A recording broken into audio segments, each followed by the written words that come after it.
Assalamualaikum. Hai Kak, tetap semangat belajar IPA ya. Mari kita buka pembelajaran kita dengan sama-sama membaca basmalah. Bismillahirrohmanirrohim.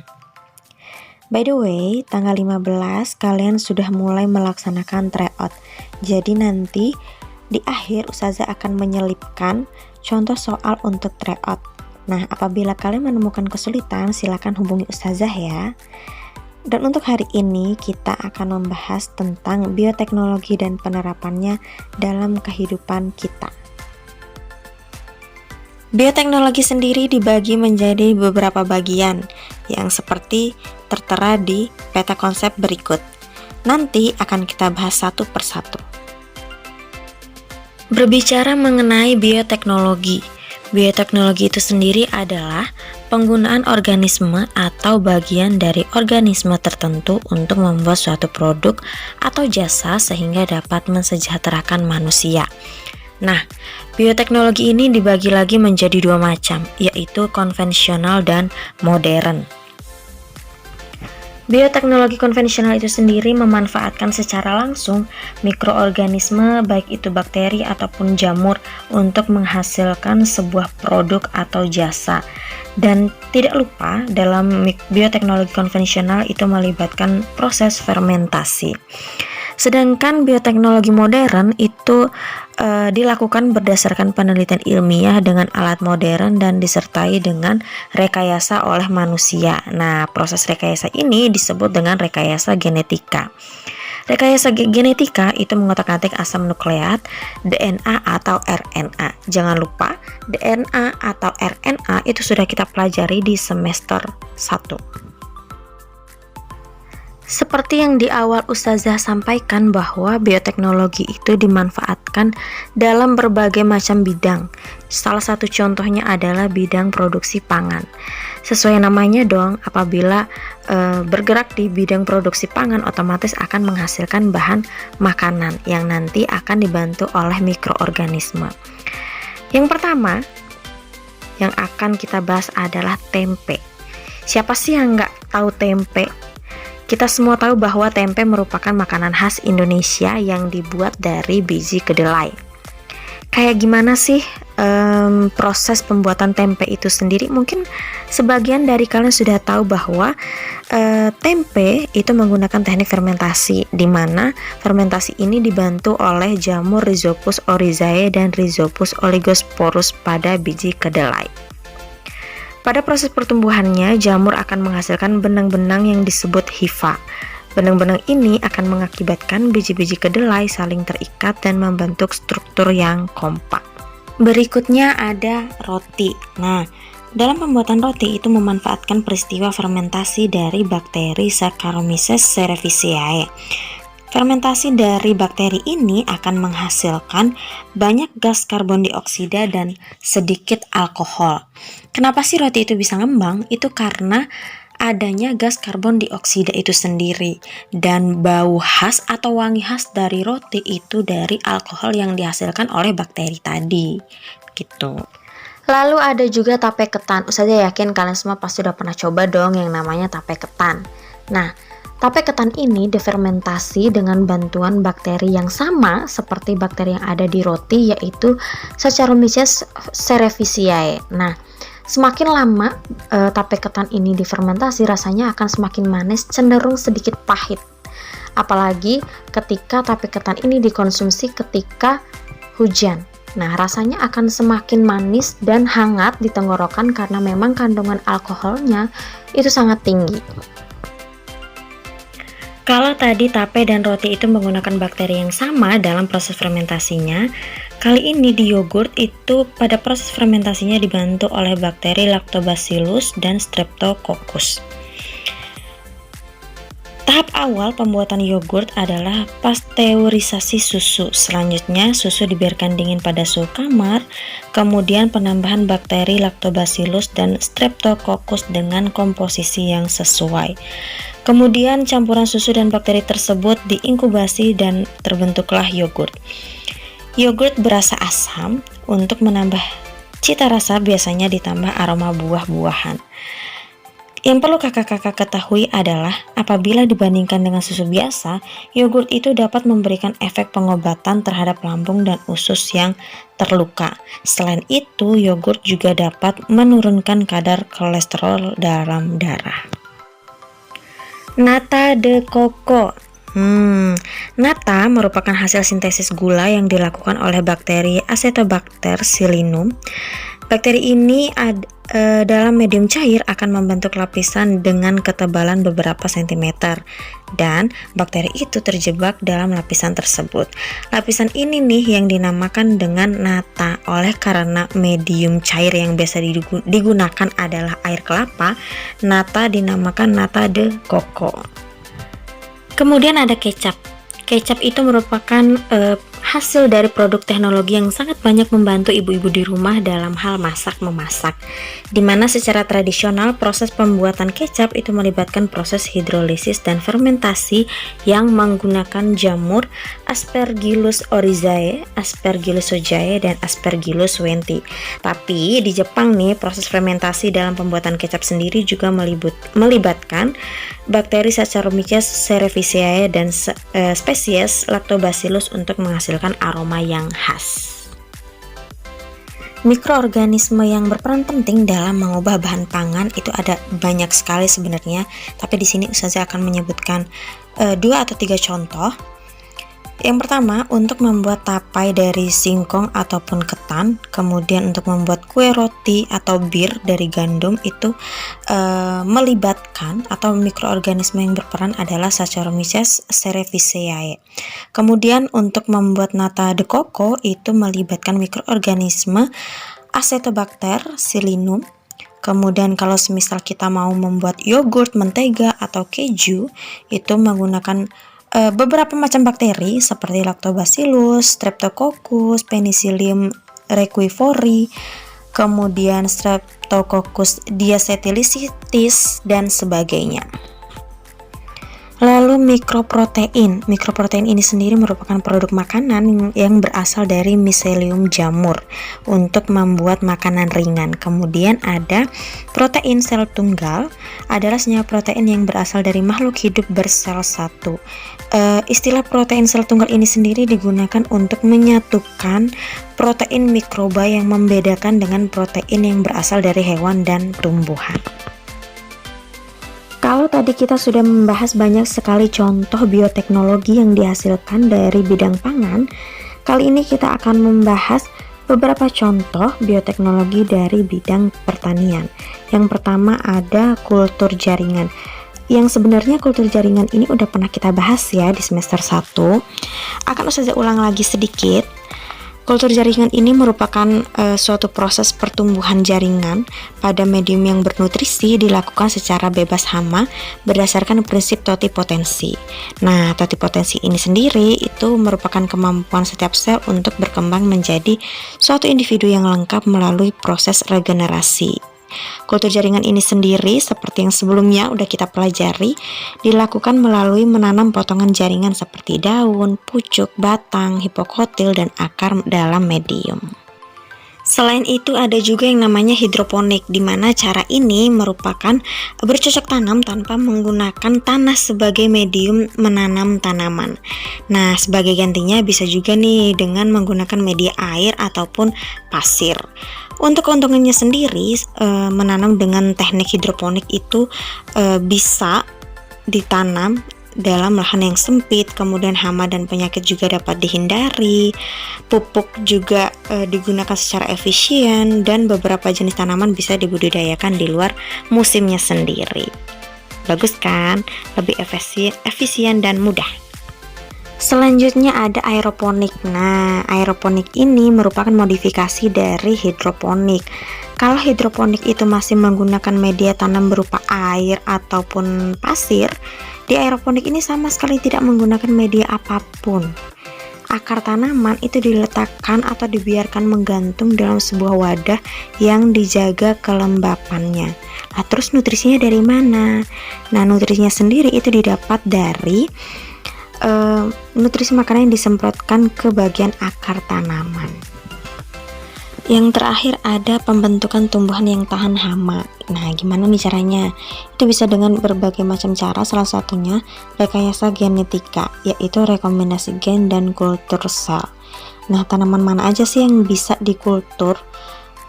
Tanaman yang bisa dikultur itu adalah tanaman dari satu sel somatik, misal wortel, jeruk, tomat, kentang, dan sebagainya. Untuk mendapatkan tanaman kentang yang tahan terhadap penyakit, perlu ada gen yang mengekspresikan sifat kebal terhadap penyakit. Nah, gen ini kemudian disisipkan pada sel tanaman kentang yang kemudian ditumbuhkan menjadi tanaman kentang yang kebal penyakit. Kemudian tanaman baru ini dapat diperbanyak dan disebarluaskan. Baik, untuk bioteknologi sendiri juga sangat berdampak pada bidang lingkungan ya, terutama pencemaran.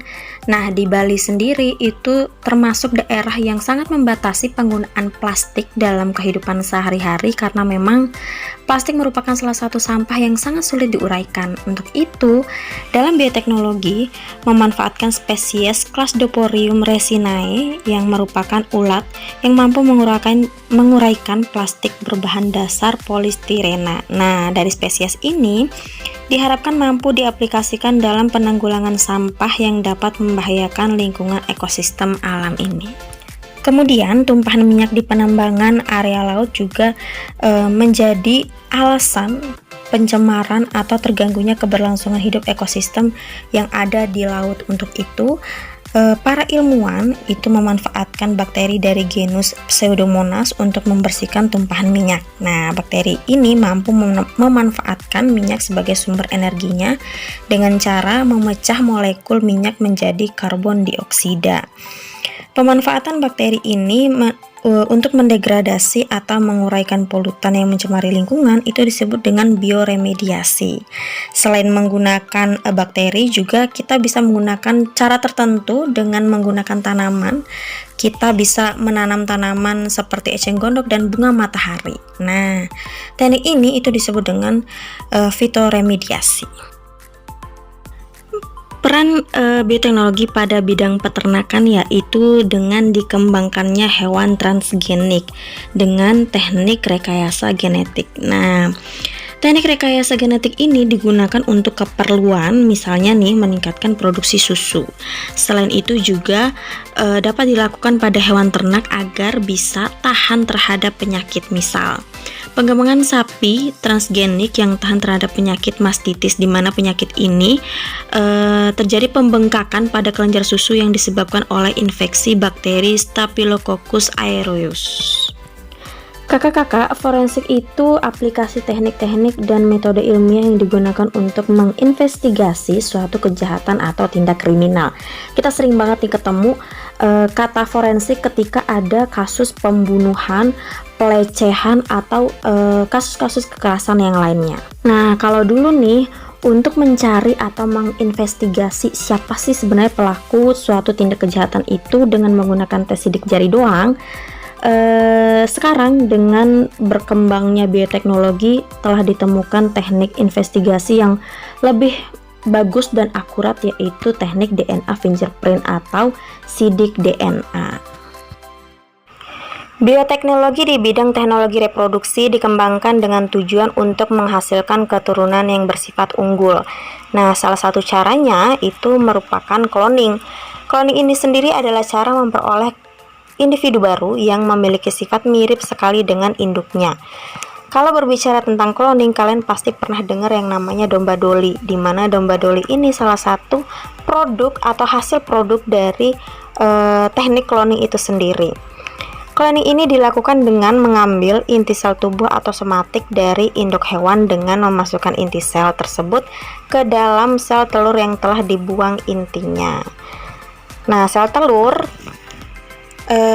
dengan inti baru diperlakukan sedemikian rupa agar aktif membelah. Nah, sel telur yang berkembang dalam rahim tersebut akan dilahirkan sebagai klon. Kita semua tahu bahwa bahan bakar yang saat ini kita nikmati yang bersumber dari minyak bumi itu tidak bisa diperbaharui dan otomatis suatu saat pasti akan habis. Nah, melalui bioteknologi saat ini telah ditemukan dua jenis bahan bakar yang diproduksi dari fermentasi limbah, yaitu gas bio atau metana dan gas sohol atau alkohol. Alternatif bahan bakar masa depan ini untuk menggantikan minyak antara lain biogas dan gas sohol. Biogas ini adalah salah satu bahan bakar alternatif di mana pembuatannya berasal dari limbah organik seperti limbah pasar, limbah pertanian, bahkan kotoran hewan. Selain itu, biogas sendiri digunakan untuk mengelola lingkungan. Kemudian pembuatannya sendiri melibatkan beberapa mikroorganisme seperti Bacteroides, Clostridium, Escherichia coli, dan sebagainya. Bakteri tersebut dapat mengubah materi organik menjadi biogas atau metana dan karbon dioksida. Selanjutnya ada bioteknologi pengolahan limbah. Nah, penanganan sampah atau limbah ini dapat dilakukan dari berbagai cara, misalnya ditimbun, dibakar, atau didaur ulang. Untuk proses daur ulang sendiri, salah satu proses yang udah diuji yaitu pirolisis, di mana pirolisis ini merupakan proses dekomposisi bahan-bahan sampah dengan suhu tinggi pada kondisi tanpa oksigen. Lalu peran bioteknologi di bidang industri dibagi lagi nih menjadi 3 bagian, yaitu pada makanan dan minuman, farmasi dan obat-obatan, serta perminyakan dan pertambangan. Kita ke industri makanan dan minuman terlebih dahulu. Mikroorganisme itu berperan penting sekali untuk menghasilkan berbagai bahan makanan seperti asam cuka dan minuman fermentasi. Nah, minuman fermentasi biasanya mengandung alkohol. Mikroorganisme yang berperan dalam alkohol atau hamir yaitu Saccharomyces cerevisiae. Kemudian dalam bidang industri farmasi dan obat-obatan, mikroorganisme dapat menghasilkan antibiotik dan hormon yang sangat berguna untuk kita. Dan nanti Ustazah akan menyelipkan mikroorganisme apa saja sih yang bisa menghasilkan antibiotik dan hormon itu sendiri.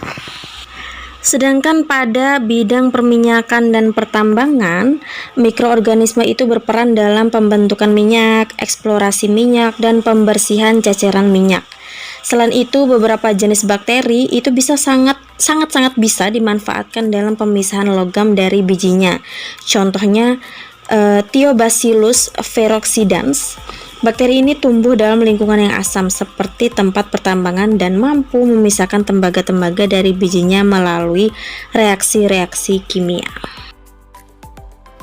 Bioteknologi dalam bidang kesehatan diawali dengan penemuan antibiotik penisilin oleh Alexander Fleming. Antibiotik ini sendiri merupakan senyawa yang dapat menghambat pertumbuhan mikroorganisme lain, khususnya bakteri. Sampai saat ini, dengan perkembangan ilmu pengetahuan yang sangat pesat, ilmuwan sudah berhasil menemukan berbagai macam jenis antibiotik yang diperoleh dari berbagai jenis mikroorganisme juga.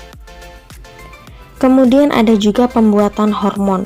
Dengan rekayasa DNA, sampai saat ini telah digunakan mikroorganisme untuk memproduksi hormon. Misalnya hormon-hormon seperti insulin, pertumbuhan, kortison, dan testosteron. Antibodi monoklonal adalah antibodi yang diperoleh dari suatu sumber tunggal, di mana antibodi monoklonal ini bermanfaat untuk mendeteksi kandungan hormon korionik gonadotropin dalam urin wanita hamil, kemudian mengikat racun dan menonaktifkannya, dan juga mencegah penolakan tubuh terhadap hasil transplantasi jaringan yang lain. Terakhir di bidang kedokteran yaitu pembuatan vaksin, di mana vaksin ini sendiri digunakan untuk mencegah serangan penyakit terhadap tubuh yang berasal dari mikroorganisme. Vaksin didapat dari virus dan bakteri yang telah dilemahkan atau racun yang diambil dari mikroorganisme tersebut. Saat ini di beberapa penyakit kita memang sangat-sangat membutuhkan vaksin untuk mempertahankan daya tubuh kita. Akan selalu ada dampak entah itu positif atau negatif dalam segala hal yang kita lakukan, sama seperti bioteknologi. Nah, penerapan dan pengembangan bioteknologi itu punya Beberapa dampak, baik itu di lingkungan sosial, ekonomi, kesehatan, maupun etika. Yang pertama ada di lingkungan terlebih dahulu. Untuk di lingkungan, tanaman atau hewan transgenik itu memiliki susunan gen yang telah dimodifikasi sedemikian rupa. Organisme transgenik ini jika tidak dikelola dengan baik akan dapat mencemari keanekaragaman gen yang ada di lingkungan alami atau merusak plasma nutfah. Plasma nutfah ini merupakan materi yang membawa sifat suatu makhluk hidup. Sedangkan pada bidang kesehatan, banyak sekali masyarakat yang khawatir bahwa pengembangan tanaman dan hewan transgenik itu berbahaya bagi kesehatan. Ini karena di dalam organisme transgenik terdapat kombinasi gen yang baru, yang jika dikonsumsi oleh manusia dikhawatirkan dapat memicu munculnya penyakit, tapi pada beberapa orang yang sensitif terhadap zat yang dihasilkan oleh tanaman ataupun hewan yang transgenik ini. Tidak cuma itu, produk bioteknologi yang juga memberikan dampak bagi kesehatan adalah alkohol. Alkohol apabila digunakan secara terus-menerus atau disalahgunakan itu sangat berbahaya bagi kesehatan tubuh kita. Nah, untuk itu, gunakanlah produk bioteknologi secara tepat dan aman agar tidak mengganggu kesehatan tubuh kita.